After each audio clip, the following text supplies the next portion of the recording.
green PSW nating aparato, no? Shoutout kay Batang Bear Brand, code name, no? Yan. Ito yung aparato mo. Ayan, naka-load yung isang ilaw, no? Ito, napakababa lang ito is 1.5 watts, no? Pag sa reading dito ay sobra zero, wala. Okay? Pero hindi, lagyan natin ng electric fan to. 50 watts, no? Para ma-testing natin, no? Ayan. So, kapag tinanggal mo yan, ayan, dyan nakakabit yan, no? Then, to, ayan. Then, lagyan natin ng 50 watts na electric fan. Ayan. Para makita lang natin yung reading niya, no? Ayan. Okay. So, nagkaroon ng 46 watts, yan. So, pero ito yung aparato mo, no? Pinakita ko lang yung sample doon. Then, lagyan natin ng isang clip fan. Ayan. So, 100 watts per hour daytime, walang problema rito, no?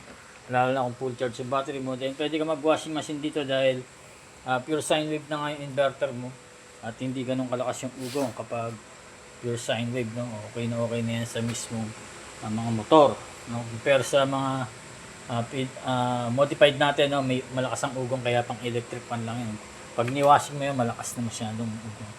Pero yan, pure sine wave, so good na good yan sa washing machine na 250 watts twin tab, no? Magkabukod yung washing sa dryer. So ang cutoff nito low bat is 11.5, mawawala yung LED red, mamamatay ang inverter, wala kang kuryente. Kapag umabot ulit ng 13.2, no, dahil ang reconnection nito is 1.7, no, so pwede natin babaan yan, mabilis na pindot. So antayin mo muna yung battery reading, okay, 13 ang battery reading, mabilis na pindot dito sa kanan, no, and so gawin natin 1.5 na lang para 13 volts ay magko-connect na kagad siya dahil 1.5 plus 11.5 is 13 volts. Ilaw ang LED red, wala na yung inverter mo, magkakaroon ka uli ng kuryente. So sample natin na isa, kunwari wala tayong washing dito. Ito, isang drill, okay. So pakita ko sa iyo, tanggalin natin itong ilaw. Then lagyan natin ito, drill, okay. So dito rin nakasaksak yan, no, ayan. So yung isa mga ano yan, okay. So drill, tingnan natin kung ano wattage. Up to 260 o 290, no. So siyempre pag malakas ang load mo, yung voltahe mo biglang babagsak yan dito. Kaya kung papitik-pitik lang yan kagaya ng washing, no, walang problema, kaya lalo na kung full charge yung battery mo.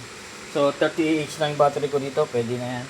Pero mas better is 100 dahil may time na hindi ka gumagamit ng kuryente at madaling ma-full charge kapag masyadong malit, kagaya nito 30 Ah. Better ay 100 Ah para expandable. Pwede kang mag-upgrade anytime. So, pagdala ko sa ito maya-maya, no, Batang Bear Brand. Then, babalutin natin.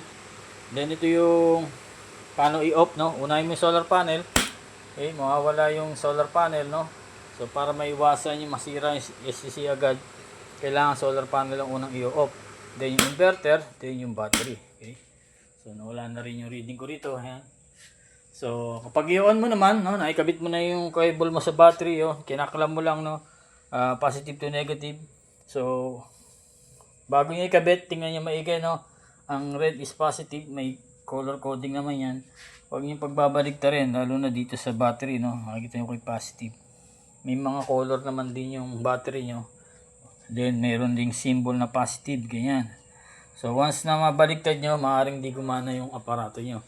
So pag na-fix nyo na yan, pati yung solar panel nyo na 200 watts, kung wala kayong orderan, meron din ang link, pwede nyo orderan. At sa battery. So assist ko naman kayo after madating sa inyo dito, no, before installation. Then ito yung battery, power natin, no.